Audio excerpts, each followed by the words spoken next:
AR Bharat news खबरों में स्वागत है। आज हम बात करेंगे अहमदाबाद के फतेहवाड़ी में 13 नवंबर 2025 को हुए पथराव के मामले की सच्चाई के बारे में।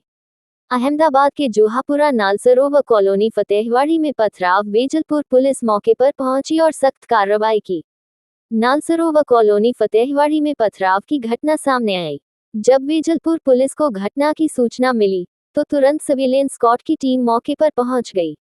वेजलपुर पुलिस ने पूरा मामला सुलझा लिया और घटना के लिए जिम्मेदार लोगों और पथराव करने वालों को गिरफ्तार कर लिया गया और आगे की जांच के बाद कानूनी कार्रवाई की गई।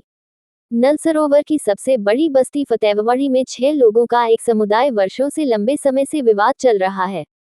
सूत्रों से मिली जानकारी के अनुसार एक ही समुदाय के लोगों के बीच लड़की से छेड़छाड़ को लेकर काफी समय से विवाद चल रहा था, जिसे कई बार सुलझाने की कोशिश की जा चुकी है।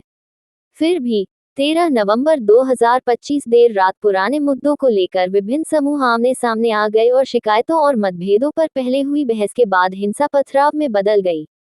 इस संबंध में वेजलपुर पुलिस ने कुछ लोगों को हिरासत में लिया है और मामले की आगे की जांच कर रही है। फिलहाल इस खबर में इतना ही। अन्य खबरों के लिए आप बने रहिए हमारे साथ। लेटेस्ट न्यूज देखने के लिए हमारी चैनल AR भारत न्यूज को सब्सक्राइब करें। खबर, विज्ञापन एवं इंटरव्यू के लिए व्हाट्सएप मैसेज करें। रिपोर्टर पठान साजिद खान के साथ।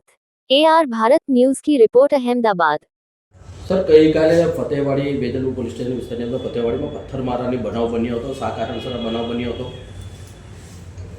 આમાં એવું છે કે જોહાપુરાની અંદર ફતેહવાડીમાં કુરબાનભાઈ કરીને એક રહે છે, એમની દીકરીની જે આરોપી છે આફતાબ કરીને એણે છેડતી કરેલી 2-1 મહિના પહેલાં। એ બાબતે જે સામાજિક આગેવાનો અને સંબંધીઓ બધા ભેગા થઈ અને પછી એમણે એનું સમાધાન કરાવેલું હતું અને ત્યાર પછી ગઈકાલે સાંજે જ્યારે દીકરી નીકળી તો આરોપીએ ફરીથી એનો હાથ પકડ્યો અને વિવિધ માગણી કરી।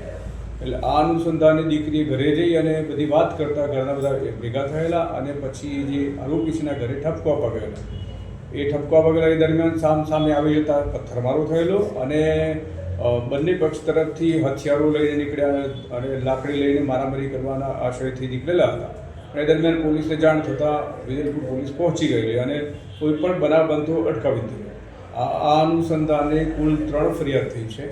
પ્રથમ ફરિયાદ છે એ પોક્સોની છે, ત્યાર પછીની 2 ફરિયાદો એ સામે રાયોટીની ફરિયાદો છે। આ કામે જે ફરિયાદ થઈ છે જેમાં ફરિયાદી જુવેદાબેન છે, એની સામેવાળા હકીમભાઈ, કુરબાનભાઈ, સાહિલ અને રમજાન, એ 4ને અટકાયત કરવામાં આવેલી છે। બાકીના આરોપીઓ તપાસ ચાલુ છે। રિવોલ્વર બતાવવામાં આવી હતી કોઈ એવી ઘટના? મેં આપને કીધું હમણાં એ પ્રમાણે બંને પક્ષેથી રિવોલ્વર બતાવવાની ફરિયાદ થયેલી છે। તપાસ ચાલુ છે, સાચું હશે એ નીકળશે। કેટલા લોકો વિરુદ્ધ ફરિયાદ દાખલ કરવામાં આવી છે હમણાં છે?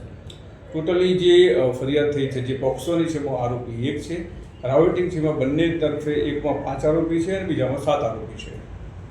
અગાઉ પણ જો છેડતીનો મામલો સામે હતો તો પોલીસ સ્ટેશનમાં ફરિયાદ દાખલ કરી હતી કે અત્યારે? મેં આપને જણાવ્યું એ પ્રમાણે અગાઉ જ્યારે છેડતીની વાત થઈ ત્યારે અંદર સમાધાન થઈ ગયેલું હતું અને પોલીસ સ્ટેશને જે વાત છે આવેલી નહોતી, જેના કારણે ફરિયાદ નહોતી થઈ। અત્યારે કોઈ પેટ્રોલિંગ દરમિયાન કે તપાસ દરમિયાન હથિયારો કોઈ એવા પકડાયા ખરી?